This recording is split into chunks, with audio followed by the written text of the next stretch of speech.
Price of Blood, a story of family, boundaries, and betrayal. I let my sister live in my apartment without paying a cent. When she tried to list it on Airbnb, I reminded her who the real owner was. I did not apologize. My parents let my sister move into my investment property without paying rent. They didn't ask me. They didn't even tell me. They said she was going through a rough patch. Unlike them, after 6 months without seeing a euro in rent, they saw a bank statement and finally understood why I wasn't worried. She needs a fresh start, Clara. You have to understand. My mother's voice crackled through the phone, a mix of pleading and that tone of emotional blackmail I knew all too well. I was in my office in Madrid, staring at the city skyline, trying to process what I just heard. Apparently, my parents had given my sister Lucia permission to move into my investment property without paying a penny and without even consulting me. And it didn't occur to you to ask me first? I kept my voice steady, though I gripped the phone tighter. It's my apartment, Mom. I bought it with my own money. Yes, sweetie, but Lucia, she's been a mess since the separation. She has nowhere to go. And you're there with your finance career in Madrid. You don't even use the apartment. I closed my eyes and counted to 10 silently. At 32, I'd worked myself to the bone to build my career as an investment banker, scrimping and saving every cent to invest in real estate.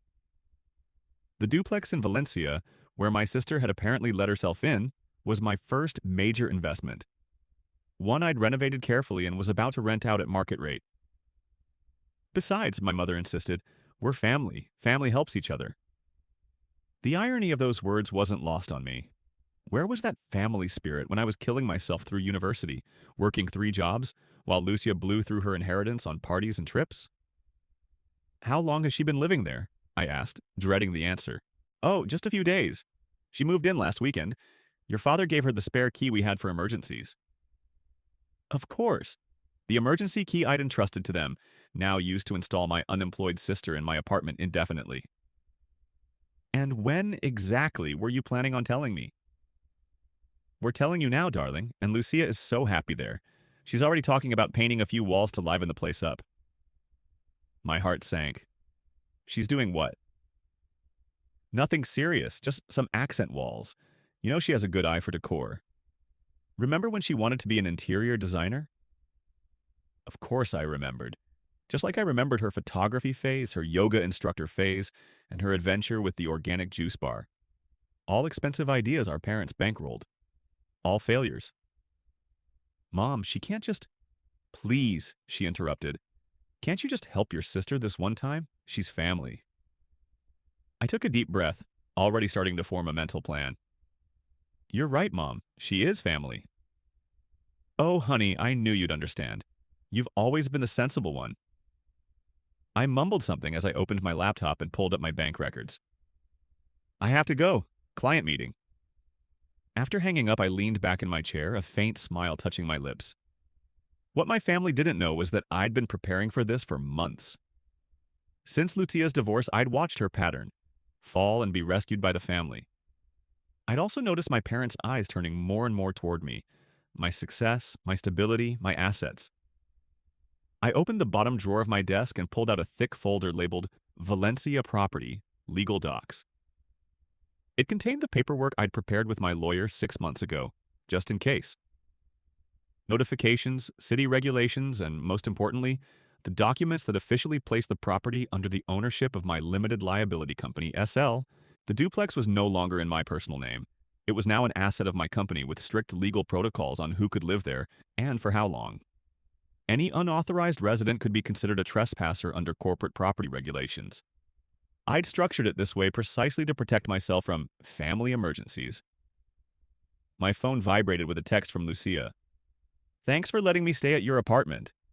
You're the best big sister in the world. Hey, do you mind if I change the kitchen cabinets? The ones here are super outdated. I didn't reply. Instead, I picked up my office phone and dialed my lawyer, Sarah. Sarah, it's Clara. Remember that contingency plan we drafted for the Valencia apartment? The time has come. Yes, exactly as we imagined. Can you start the process? I spent the next hour reviewing documents with Sarah, setting everything in motion. The property management company would be notified, formal notices prepared, and my SL's control protocols activated. And your parents? Sarah asked. They're not going to be happy when they find out what's happening. They won't find out until it's too late, I replied. They forfeited their right to an opinion the moment they handed over my spare key without asking. My computer chimed with a new email from Lucia, this time with pictures of furniture she planned to buy for her new home. Undoubtedly with our parents' credit card. Of course. How long do you want to wait before initiating the formal process? Sarah asked. I thought of all the times I'd watched Lucia take advantage of our parents' generosity.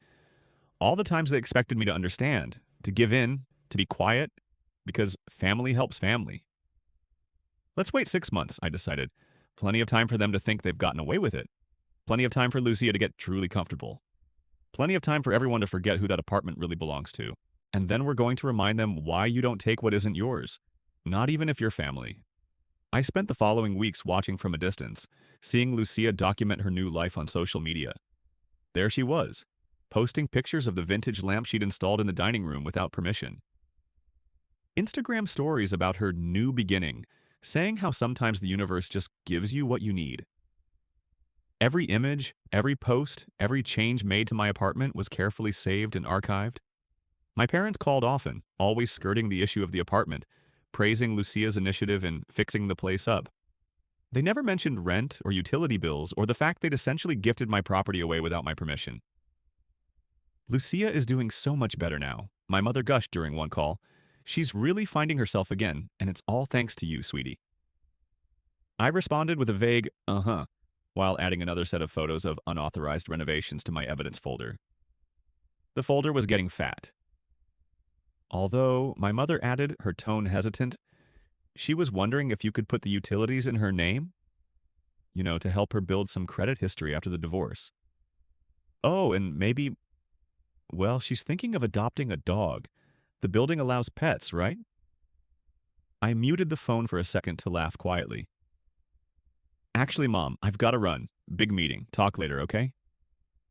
That night, I got an email from the management company confirming that all modifications made since Lucia's unauthorized occupancy were logged. Every change, every building code violation, all detailed, dated, and documented. Then my phone vibrated with another message from Lucia. Hey sis, quick question. Would you mind if I listed one of the guest rooms on Airbnb to make some cash while I look for a job? I added the message to my file and looked at the calendar. 5 months and 2 weeks. This was no longer just about the apartment. It was about boundaries, respect, and teaching my family that my success did not make me their personal safety net. Sometimes the most generous thing you can do for a family member is to let them face the consequences of their actions. And in 5 months and 2 weeks, there would be consequences. Oh yes. 5 months after Lucia's supposed fresh start, the management company sent me the final report. The document detailed everything. Unauthorized renovations totaling over $23,000, various urban code violations from her DIY disasters, and, most seriously, evidence of an illegal Airbnb operation she'd set up in the spare rooms. I sat in my office, reviewing the photos and reports. Lucia had completely transformed my property, the one I'd renovated with such care, into what she called her dream bohemian space. Colorful tapestries hung everywhere, walls painted electric blue and moss green, vintage furniture bought, no doubt, with our parents' card, and even a neon sign that read, "Life is Art." All of this in an apartment that wasn't even in her name. What was supposed to be an elegant, modern space ready for a high-end rental now looked like a cross between an antique shop and a makeshift hostel. My jaw tightened, not just in anger, but in frustration. Lucia always had this almost magical talent for appropriating everything. Money, attention, and now, literally, property. But this time, she wouldn't get away with it. No, because unlike what she thought, I hadn't been idle. I'd been one step ahead from the beginning, and now, with everything documented and legally bulletproofed, the next step was inevitable. Life has a funny way of turning around. Sometimes the person who talks most about needing a fresh start is the same one who never thought they'd have to face an ending. I never imagined I'd be the villain in my own family story. But there I was, my name circulating in WhatsApp groups of cousins, aunts, distant neighbors, distorted versions of events, all because I'd finally sent the legal notification to Lucia, demanding she vacate the Valencia apartment. Nothing aggressive, nothing out of line. A completely legitimate procedure backed by my lawyer and the management company. But that didn't matter. What mattered was that my younger sister, the eternal victim of everything and everyone, now had a new narrative. The heartless millionaire sister who wanted to throw her out on the street. The same day she received the letter, Lucia posted on Instagram a black and white photo of herself looking out the window of the duplex. My duplex, with a mug in her hand and a martyr's expression. The caption read, "Sometimes blood doesn't guarantee a roof, but the universe always reveals who's who. Thanks to everyone supporting me through this tough time." Resilience. New chapter. The comments exploded. "This is insane, Lucia. You always have a home here, girl. I can't believe they're doing this to you. You were always the one who cared for everyone." I read each one with my teeth clenched. I didn't respond to her or anyone. I took screenshots. I archived everything. The first call was from my cousin Ava. "Clara, I just wanted to understand. Are you really kicking her out?" "It's my apartment, Eva, and she's been there for over half a year without paying a single euro." "Yeah, but she's your sister." I hung up after telling her I didn't have time to justify my decisions. But the calls didn't stop. Uncles, family friends, even a former teacher of Lucia's from school wrote to me on Facebook. I'm not exaggerating. One afternoon, I opened the family group chat and saw something that chilled me to the bone. My name had been removed. Silence. As if I'd been emotionally disinherited. As if I'd crossed an invisible line no one had ever explained to me. My mother called the next day. "Clara, do you have any idea of the scandal you've caused?" Scandal? For protecting what's mine? "Everyone is talking. Your sister isn't well. You don't need that apartment. Why can't you be a little more generous?" I had to laugh. Generous? I've been generous for years, Mom. I paid her debts in 2018. I helped with the organic juice bar. I covered the rent for that studio in Seville for 6 months. But this time, enough is enough. "And now what?" she shot back, her voice sharp, no longer bothering to hide her judgment. "Are you going to sue her?" "If necessary, yes." She hung up without saying goodbye. That night, I sat alone in the kitchen of my Madrid apartment. I opened a bottle of wine, watched the city lights twinkle in the distance, and for the first time in weeks, I cried. Not from sadness, but from rage. Because I had reached the exact point where protecting what was mine made me public enemy number one to the people who claimed to love me. But they didn't know what was coming yet. They didn't know I was willing to go all the way. 2 days later, I got a voice message from my Aunt Marta. "Clara, sweetie, I don't know if you know, but Lucia was interviewed on the local radio this morning. She told her version of the apartment story. She mentioned you, said she had nowhere to go and that you told her the streets would do her good to mature." I had never said that, but hundreds of people had already heard it. I was silent for a few seconds. Then I opened my laptop, logged into my email, and wrote to my lawyer. "Sarah, the public campaign has started. We're going to need a strategy." She replied within minutes. "I have an idea, but it might shake everyone up." When Sarah said she had an idea that would shake everyone up, I didn't realize how literal she meant. She summoned me to her office in Chambéry, an office overlooking a quiet, cobblestone street with leafy trees. When I arrived, she had a thick black folder with several dividers on her desk. She offered me coffee. I declined. I was too tense for cordiality. "Clara, I have to ask you something," she began without preamble. "Are you willing to take this public?" "It already is public. Lucia made sure of that," I replied, my jaw tight. Sarah nodded. "What I propose is an official press conference, with documents, evidence, photos, invoices, posts. Not in a sensationalist way, but like a textbook case. Private property invaded by a relative, illegal renovations, use for tourism without permission, and a defamation campaign that has affected your professional integrity. I have a journalist from El Confidential who's interested." I stared at her. It wasn't what I expected, but then again, why not? I tried the private route, endured humiliation, distortions, emotional manipulation, and now I was losing respect in my professional circle. My partners avoided the topic. Some didn't look at me the same way, as if I were ruthless. "What would I have to do?" I asked, calmer now. "Speak clearly. No tears, no drama. Just facts. And let the documents speak for you." I asked for 24 hours to think about it. That night, I went to my parents' house. I warned them in advance. I didn't want an ambush, but as I walked in, I knew. Lucia was there, sitting on the couch with that look of innocence only she could master. My parents flanked her like a court awaiting a verdict. "Well," I said, "fancy meeting you here." Lucia didn't respond. "Have you come to throw us out of this house too?" My father asked with a hardness he'd never used with me before. I closed my eyes, counted to 3. "I just came to tell you that starting tomorrow, everything related to the apartment will be handled publicly. There will be evidence, documents, no more versions, just facts." "You're going to expose your sister in the media?" My mother screamed, standing up. "What kind of monster are you?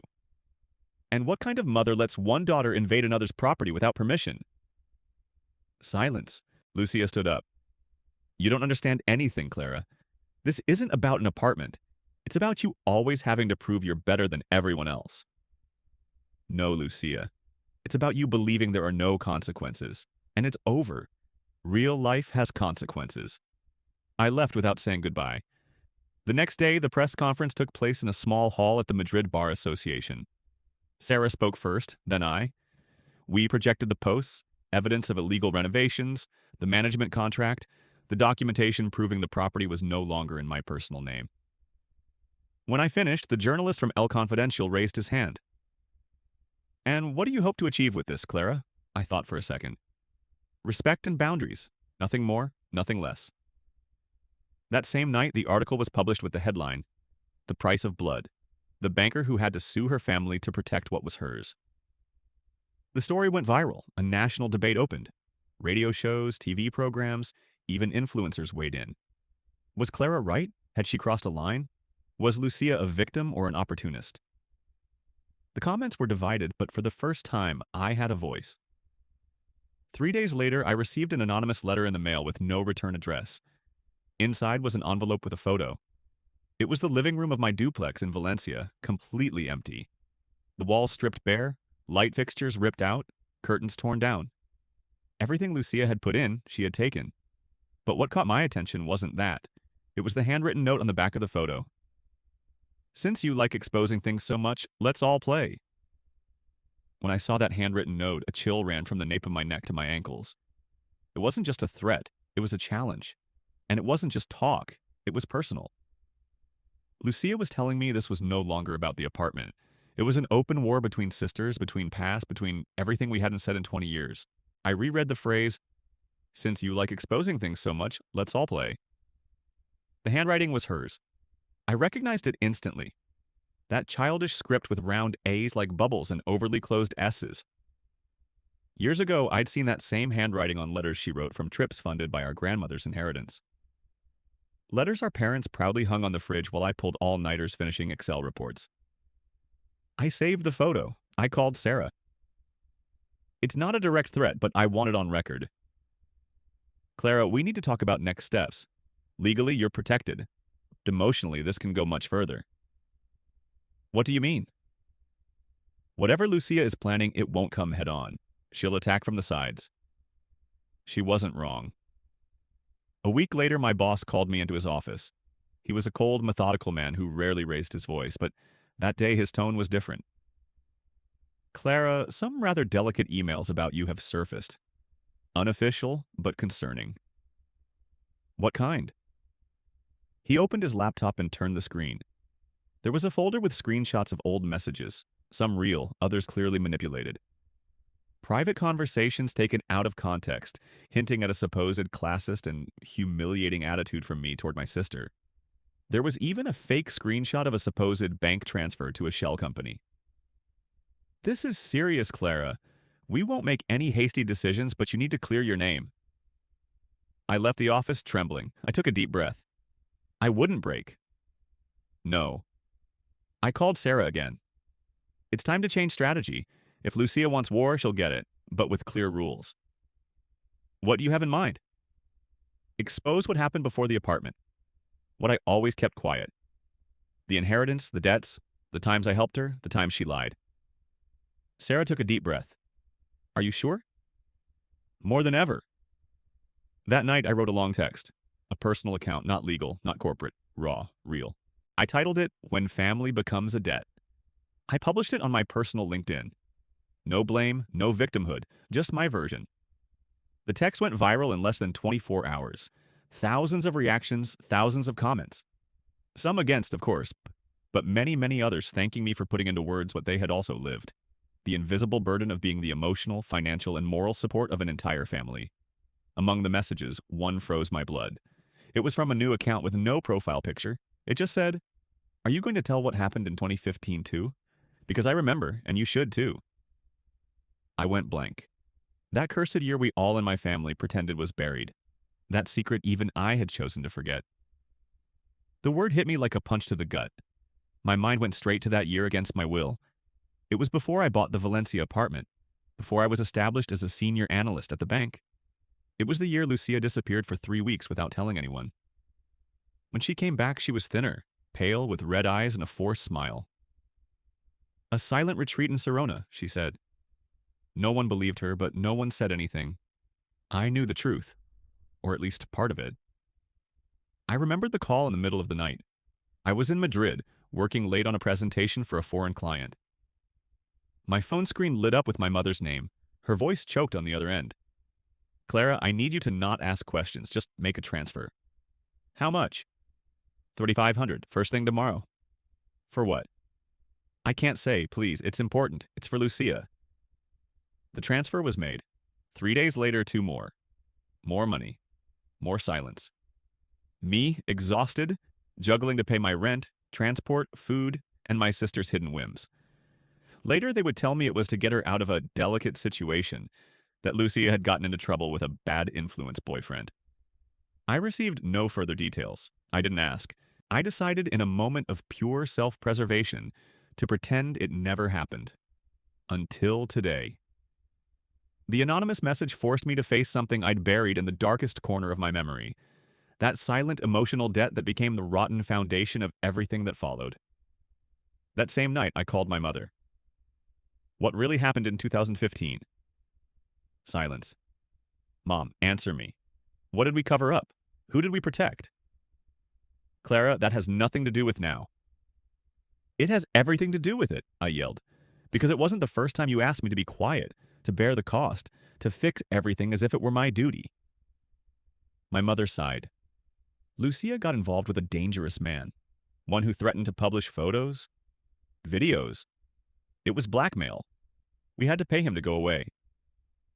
I sat on my kitchen floor, my legs trembling. "And you never thought of going to the police?" "We didn't want to ruin her life. She was already in a bad enough state." I hung up. I could feel my heart pounding in my throat. The next day, I spoke with Sarah again. "I'm going to tell the 2015 story." Sarah looked at me silently from across her desk. "Are you sure? I don't want it to become a weapon against you. What happened was delicate, Clara. If you tell it, you expose her in a very raw way. Then let her know how it feels." Sarah looked at me with something resembling pity. "This is no longer revenge. It's surgery. You either cut it all out, or the infection keeps growing." That same week, I was invited to a current affairs interview show. This time, it wasn't about finance. It was human, relational. The topic, when your family becomes your burden. I accepted. The interview was broadcast live. When the host asked me if I ever felt used by my own family, I didn't hesitate. Yes, once, many times. 2015 was the start of it all. I paid for the silence, the shame, and then they asked me to forget. The response landed like a bomb. The audience erupted. National trending topic. Lucia, of course, responded. She posted a video crying, saying she had been a victim, that I was re-victimizing her. But this time, the support wasn't as strong. The comments were divided. Many people were starting to see beyond the victim role she had always played. 2 days later, I found a letter slipped under the door of my Madrid apartment. No sender. Inside, a single handwritten line. "Are you ready to lose everything?" The letter was brief, but its weight was unbearable. "Are you ready to lose everything?" The handwriting was different from Lucia's. More angular, masculine. Maybe someone was helping her. A friend, a new partner, or simply another family member who had silently chosen her side. I spent the rest of the day looking over my shoulder, locking doors twice, closing the blinds. Not out of physical fear, not yet, but out of a subtler paranoia. The feeling that I had crossed an invisible line. That point of no return where it was no longer just a family conflict, but a kind of psychological warfare. She, Lucia, was destabilizing me. That night I didn't sleep. I woke up every hour, checking if the letter was still where I left it, as if it might change shape while I slept. The next morning, a message from Sarah snapped me out of my lethargy. "We have a problem." I went straight to her office. As soon as I walked in, she passed me her laptop. On the screen was a digital copy of a complaint. It wasn't against me, but it mentioned me. A neighbor in the Valencia building had filed a formal complaint with the city council, accusing the owner, i.e. the company, my company, of allowing unregulated tourist activities, constant noise, and suspicious movement of people. The problem was the detail. The dates coincided with Lucia's stay, and even though she was gone, the damage was done. If the complaint succeeded, they could fine the company a significant amount and, worse, revoke the rental license. Lucia intentionally brought in problematic guests to generate complaints? I asked, incredulous. Or worse, Sarah said. She knew it would happen and let it. I left with my heart hammering in my chest. I decided to go to Valencia myself. I wanted to see the state of the apartment with my own eyes, not photos, not reports. Me, Clara, on the scene. I took the train, a small suitcase, sunglasses to avoid any recognizing glances. Not for fame, but for shame. When I opened the door to the duplex, I was met with a surreal scene. The walls, once white and sober, now had hand-painted abstract murals. A paint-stained rug covered the parquet floor. The kitchen was emptied out. Even the cabinet doors were missing. In one corner was a mattress on the floor and a post-it note stuck to the mirror. This space was so you. Now it's a little bit mine too. I sat on the floor, took a deep breath, pulled out my phone and recorded a video. I narrated everything calmly without emotion. Just facts. And I uploaded it to my social media. Not to provoke, but to leave a record. For me. For anyone who doubted. For when this became a story others would try to rewrite. As I left the building, a man was waiting for me on the sidewalk. Tall, casual clothes. He stared at me. "Clara?" I nodded cautiously. "Don't be alarmed," he said, raising his hands. "I'm Alberto. I was your sister's partner, from the organic juice bar." My stomach clenched. I remembered him. The nice guy our parents adored for 2 months before he disappeared without explanation. "What do you want?" "To talk. There are things you should know. Things she's hiding. Things that could affect you more than you think." "Why now?" "Because I'm sick of watching her play everyone. And because, well, I'm not as stupid as I was back then." "What things?" Alberto took out his phone and showed me something. A series of screenshots, emails, messages, audio clips, all from Lucia. But one stood out.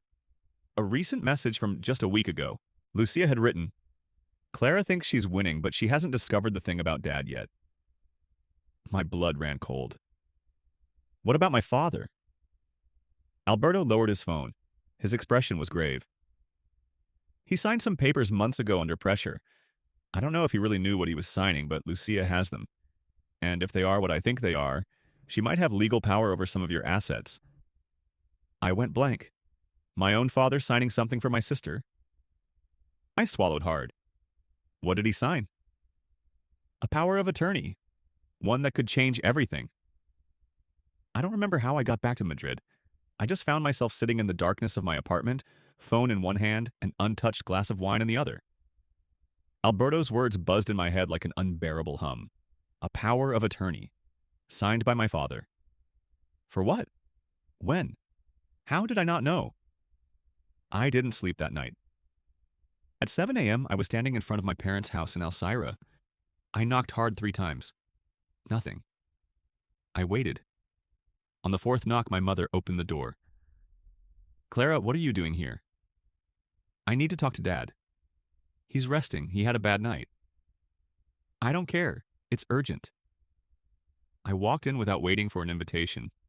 I went upstairs and found him in his study armchair, a blanket over his legs, his face thinner than I remembered. In his eyes was surprise and guilt. "Hi, Dad." Clara, sweetie, what a surprise. Did you sign something for Lucia? Silence. His hands tightened on the blanket.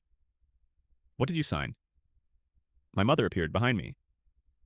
Clara, now is not the time for— What did you sign, Dad? He looked at me as if he'd seen a ghost. He lowered his head. It was a power of attorney. She said she needed legal backing to apply for some social benefits. She explained it as something temporary. I just signed what she put in front of me. I didn't know. Did she ask you to read it? Did she explain what it was? Not exactly, but she's my daughter. I trusted her. I had to lean against the doorframe to keep from falling. I looked at my mother. Did you know? Not exactly, but I saw him signing papers. And you said nothing? Clara, we didn't want more tension. I laughed humorlessly. More tension. Right.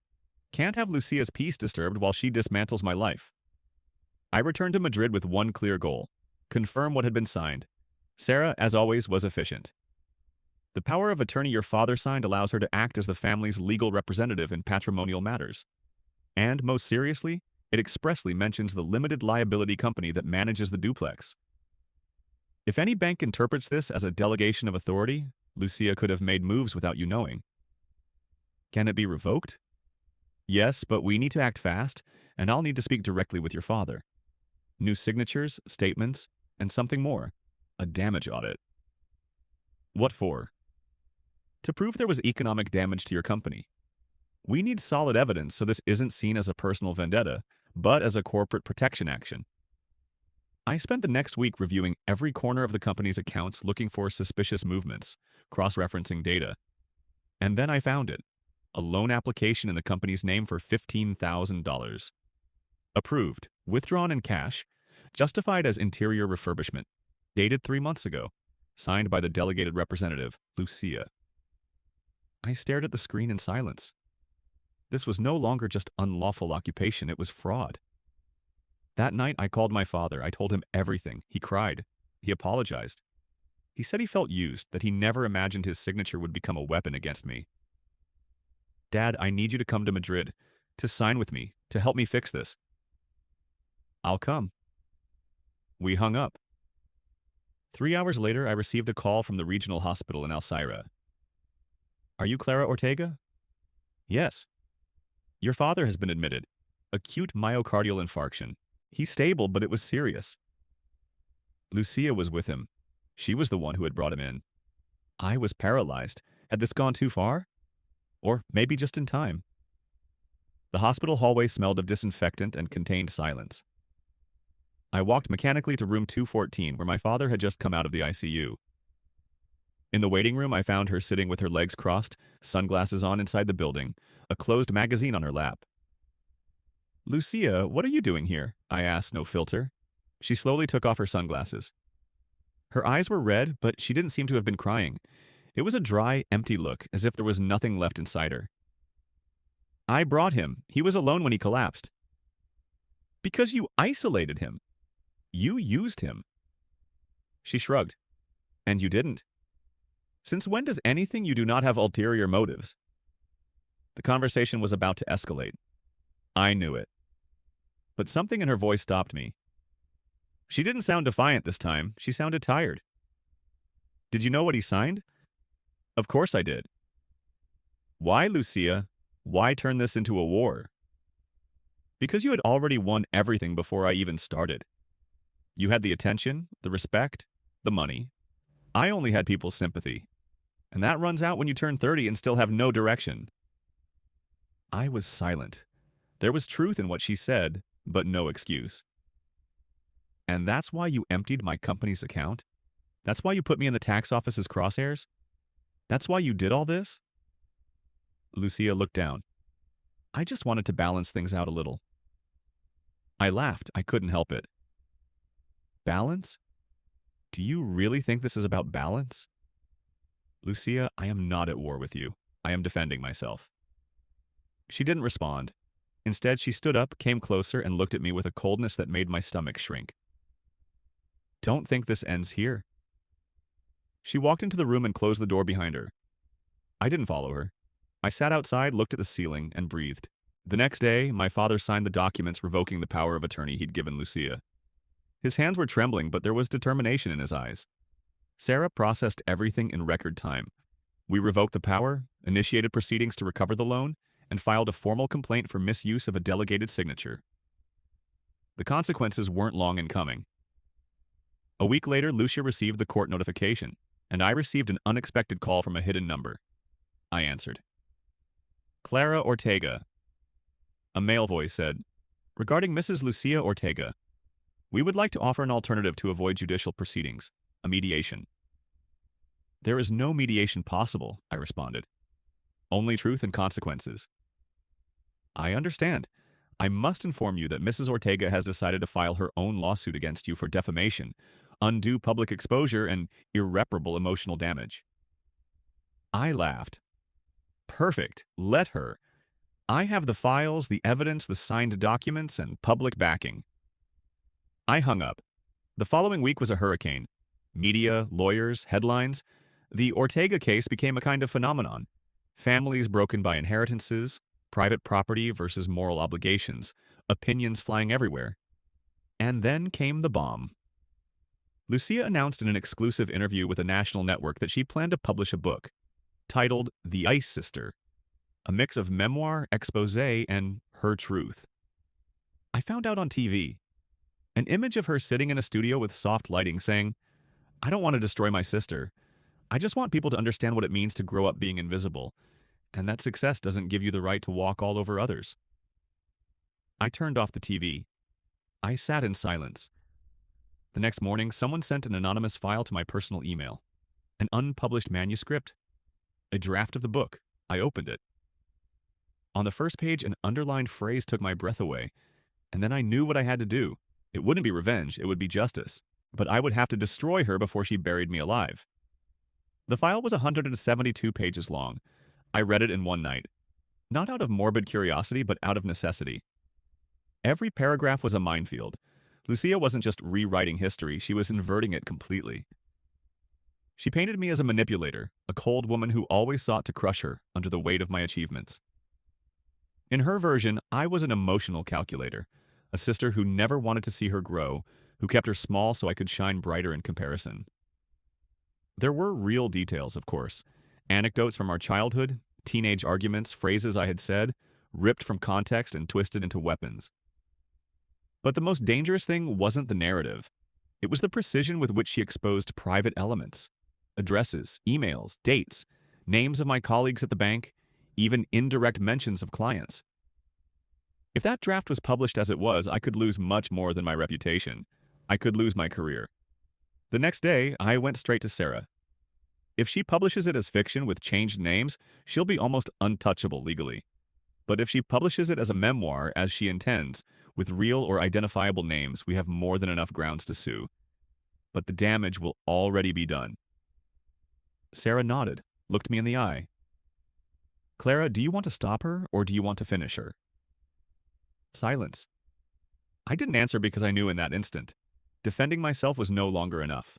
I had to end it. For real. 3 days later, I tracked down someone I never imagined I'd use as a resource. Laura, a former best friend of Lucia's, whom she'd had a falling out with years ago over a failed craft business that ended in screams and lawyers. We met in a discreet cafe in Malasaña. I was on time. She was late with an unlit cigarette behind her ear and a bitter smile. "I warn you, I'm not here out of loyalty," she said before sitting down. "I'm here because she ruined me too. I just want verifiable information. Documents if you have them." "What kind of information?" "Anything that can show who she really is." Laura pulled a manila envelope from her bag. Emails, conversations, manipulated invoices. Lucia has been playing with fire for years, never pays taxes, uses mental health diagnoses to her advantage to manipulate.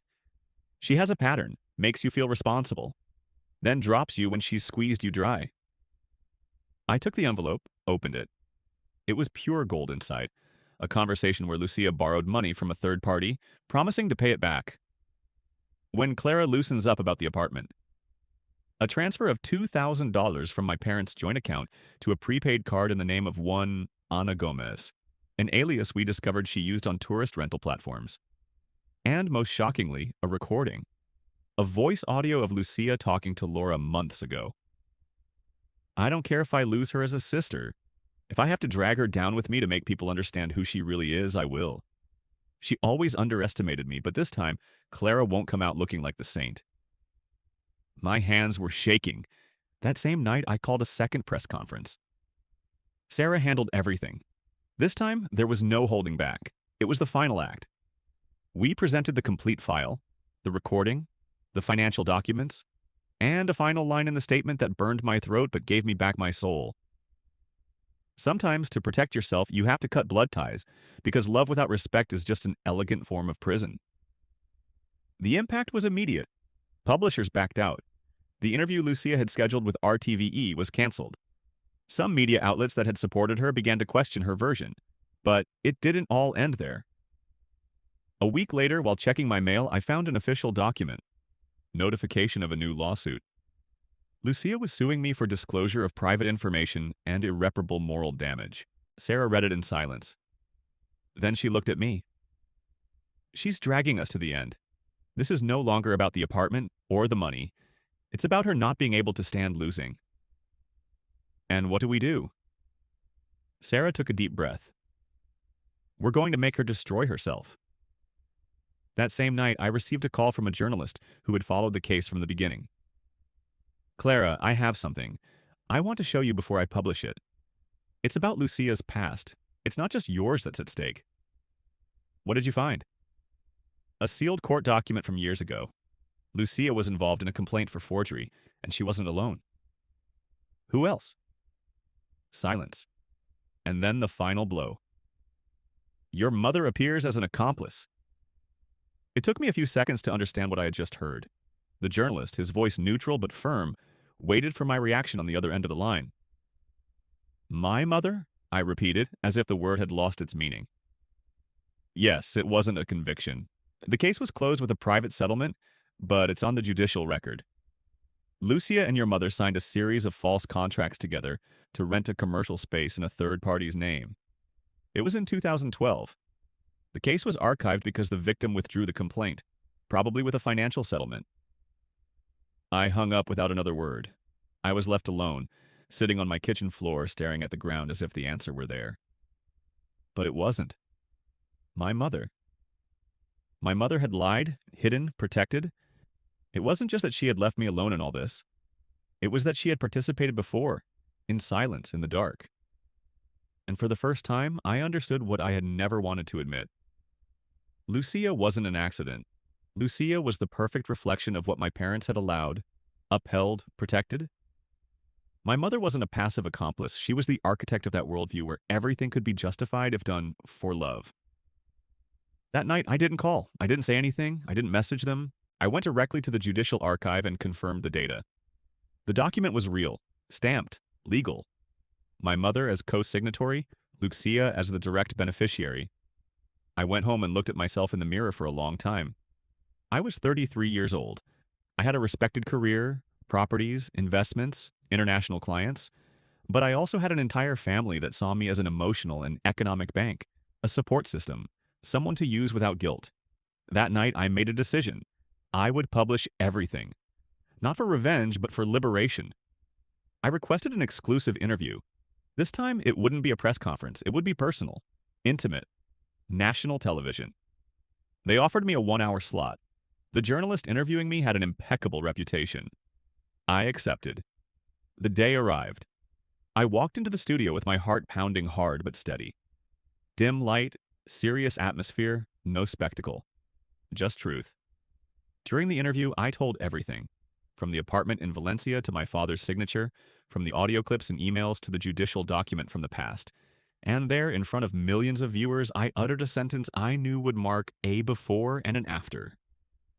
Silence is also complicity, and my mother chose to protect one daughter at the expense of destroying the other.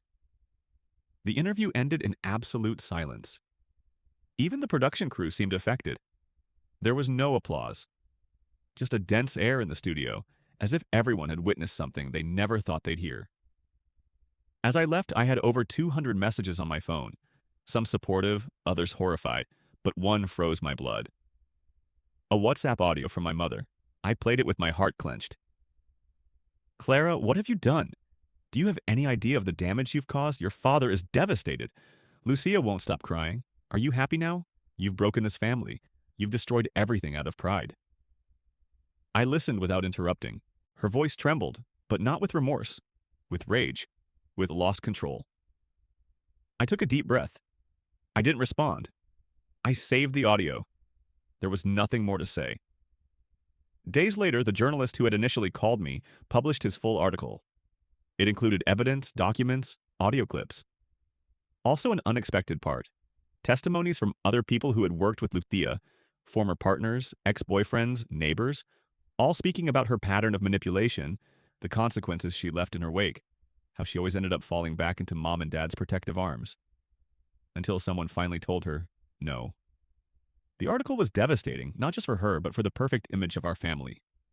My mother, once so proud of her role as a self-sacrificing mother, was now seen as part of the problem. And Lucia disappeared. She closed her social media accounts. She didn't answer calls. No one knew where she was. Until a week later, I received a notification from the court. Lucia had withdrawn all her lawsuits. There was no explanation. Just an official document. Simple, cold. Case closed, cause extinguished. And on the back of the envelope, a stuck post-it note. You didn't win. I just got tired first. I stared at it for a long time. I felt no relief, no victory, just a new silence, an emptiness that for the first time didn't hurt. It was space. Space to live without that weight. 2 years have passed since that last message from Lucia. The apartment in Valencia was completely restored. I painted the walls white again. I had every remnant of her bohemian decor removed and reinstalled the original furniture I'd stored in a unit out of precaution. I didn't rent it out again. I use it as a refuge. Sometimes I spend weekends there without announcing it, without company. Sometimes I just open the windows, let the light in, and read in silence as if I have to exercise every corner. The press stopped talking about the Ortega case long ago. The interviews ceased. Public attention shifted, as it always does, to new tragedies, new scandals. But those who lived this up close, those who truly know me, never forgot. People often ask me what happened to everyone involved, and the truth is, life went on, but not the same. Lucia dropped off the radar. She moved to a small coastal town, I was told by third parties. Apparently, she teaches pottery classes and lives in a room rented from a retiree. Sometimes someone finds a new Instagram account that seems to be hers, under another name, with phrases like, "To be reborn is to stop blaming," or "I regret nothing." She never contacted me again. She never apologized. And to be honest, I don't think she will. My parents are still together, but they are not the same. My father's health worsened. The heart attack left him with sequelae, and though he's well cared for, he aged suddenly. Our relationship is polite but distant. He calls me on important dates, asks about work, but deep down we both know something broke and won't be fixed. My mother hasn't spoken to me since the TV interview. She removed me from social media, from the family group, from birthdays, from her life. For her, I betrayed the unspoken pact of keeping dirty laundry inside the house. Sometimes I get wind of a comment through a cousin that she still cries over what happened, that she doesn't understand how her daughter could expose her like that. But I do understand. I understand that love without boundaries is another form of submission. That family is not impunity, that protecting your dignity sometimes costs you those you love the most. Sarah, my lawyer, became a close friend. We shared many more things after the case. It was she who told me once, over a quiet dinner after a hearing, sometimes justice is ugly, but it's the only thing that allows us to breathe again. She was right. I, Clara Ortega, continue my career. I was promoted to partner. I lead a new team. I travel. I make decisions with more coldness, yes, but also with more peace. I learned to set boundaries. I learned that I don't need to be anyone's savior. I learned that some battles aren't won. They are survived. I am not reconciled with my family. I don't try to fix it. I no longer carry that guilt. Because sometimes the bravest thing isn't to forgive, but to walk away.